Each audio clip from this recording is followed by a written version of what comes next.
আমের তৈরি নরম তুলতুলে সফট কেক কোনো রকম ক্রিম ছাড়াই তৈরি করুন বার্থডে কেক। আসসালামু আলাইকুম এভরিওয়ান, ওয়েলকাম টু সামিহাজ কিচেন। এই কেকটা তৈরি করে আমি নিজেই অবাক। আম দিয়ে তৈরি ভীষণ মজার এই কেকটি আপনি যে কাউকে তৈরি করে খাওয়ালে সবাই আপনার প্রশংসা করতে বাধ্য। ভিডিওটি না টেনে সম্পূর্ণ দেখার অনুরোধ রইল। বিসমিল্লাহ।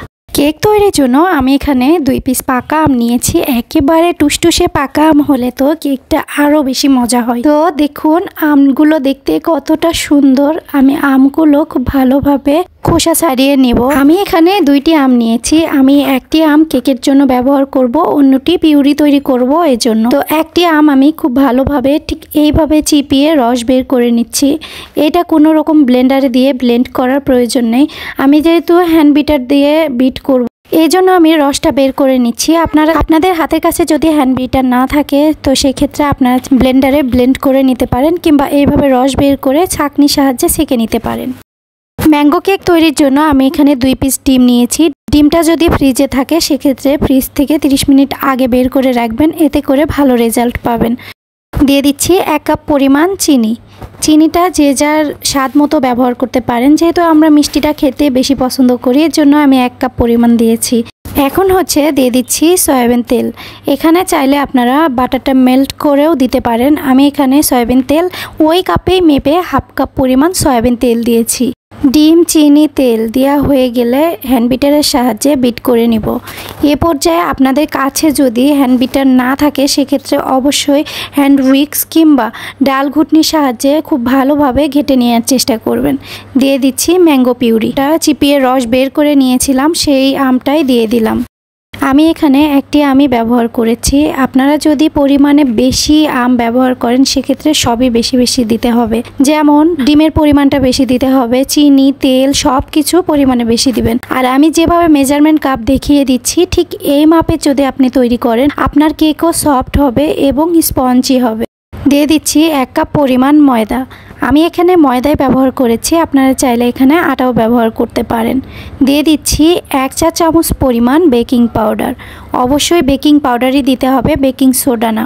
সাথে দিয়ে দিলাম ম্যাঙ্গো এসেন্স। এটা অপশনাল, আপনারা চাইলে দিতেও পারেন, চাইলে নাও দিতে পারেন। তবে ম্যাঙ্গো এসেন্সের জায়গায় ভ্যানিলা এসেন্স দিলেও কোনো সমস্যা নেই, আর কিছু না দিলেও চলবে যেহেতু এখানে আমরা আম ব্যবহার করেছি। তো আমি হ্যান্ড বিটারের সাহায্যে খুব ভালোভাবে বিট করছি না, শুধু ঘুরিয়ে ঘুরিয়ে নিচ্ছি। দেখুন আমি কাজটি কিভাবে করছি। সবগুলো উপকরণ খুব ভালোভাবে মিশিয়ে নিব। এ পর্যায়ে আমি আর কোনো কিছুই অ্যাড করব না। এখন খুব ভালোভাবে মিশিয়ে নেওয়া হয়ে গেলে প্রায় 2 থেকে 3 মিনিট একটু বিট করে নিব, এতে করে কেকটা অনেক বেশি সফট হবে। কোনো কিছু দিয়ে যদি কেক তৈরি করা হয় অর্থাৎ ফ্রুটস দিয়ে, যেমন কলা, আম, এই সব ক্ষেত্রে কিন্তু কেক এমনিও অনেক বেশি সফট হয়ে থাকে। আমি এখানে একটি মোল্ড নিয়েছি, এই মোল্ডে কিন্তু আমি কেকটা সেট করব।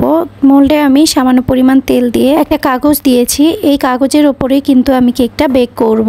180 ডিগ্রি সেলসিয়াসে 45 মিনিট বেক করে নেব ওভেনে। আপনারা চাইলে চুলায় লবণ কিংবা বালির উপরে স্ট্যান্ড বসিয়ে ঠিক 45 মিনিট থেকে 50 মিনিটের মধ্যে মিডিয়াম টু লো ফ্লেমে চুলা রেখে কেক বেক করতে পারেন, রেজাল্ট একই আসবে।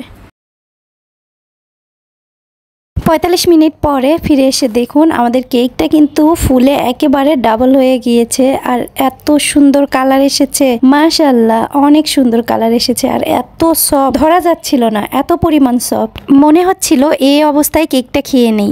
কেকটা বেক হওয়ার পরে আমরা নিচের কাগজটা উঠিয়ে ফেলে দিলাম। আর দেখুন আমি যেটুকু ধরেছিলাম অর্থাৎ উপরের অংশে যে হাত দিয়ে ধরেছি সে অংশটা ডেবে গেছে।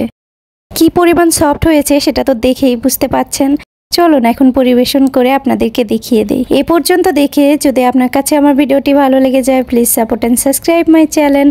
আর আপনি যদি অলরেডি এই কাজটি করে থাকেন আপনাকে অসংখ্য ধন্যবাদ আমাকে সাপোর্ট করার জন্য। যারা নতুন আমার ভিডিওটি দেখছেন অবশ্যই চ্যানেলটি সাবস্ক্রাইব করবেন, বেল বাটনটি অন করবেন, এতে করে আমি নতুন নতুন ভিডিও ছাড়লে সবার আগে আপনার কাছে নোটিফিকেশন যাবে। চাইলে পেজ ফলো করতে পারেন। তো কেকের উপরে আমি কিছু ম্যাঙ্গো পিউরি দিয়ে দিচ্ছি, অর্থাৎ আমটা চিপিয়ে তার সঙ্গে চিনি দিয়ে জাল করে নিয়েছি। উপরের অংশটা যাতে অনেক বেশি সফট এবং ক্রিমি ক্রিমি লাগে এজন্য আমি এই ম্যাঙ্গো পিউরি দিচ্ছি। সাইড দিয়ে আমি কিছু কিপ করা আম দিয়ে দিচ্ছি। আমগুলো দেখুন কতটা সুন্দর লাগছে। এই মৌসুমে যদি কারো বিয়ে হয় আর সেই বিয়ের গায়ে হলুদে যদি এমন একটা কেক থাকে তাহলে কেমন হয়। এতটা সুন্দর এবং এতটা লোভনীয় হয়েছে, মাশাআল্লাহ। তো আপনাদেরকে তো 2টা আইডিয়া দিয়েই দিলাম। গায়ে হলুদ কিংবা কারো জন্মদিন, সেই জন্মদিনে কিংবা গায়ে হলুদে যদি এমন ডেকোরেশন করে কেক পরিবেশন করেন, খুব বেশি পছন্দ করবে ইনশাল্লাহ এবং আপনার প্রশংসা করবে। আশা করি আমার আজকের রেসিপি আপনাদের সবার কাছে অনেক ভালো লেগেছে। রেসিপিটি ভালো লাগলে অবশ্যই একটি লাইক, একটি কমেন্ট করবেন আর এমন নতুন নতুন ভিডিও পেতে আমার চ্যানেলেই চোখ রাখুন। আজকের মতো বিদায় নিচ্ছি, ইনশাল্লাহ দেখা হবে পরবর্তী কোনো ভিডিওতে। সে পর্যন্ত আল্লাহ আপনাদের সবাইকে ভালো রাখুক, আমাদের জন্য দোয়া করবেন। আল্লাহ হাফিজ, আসসালামু আলাইকুম।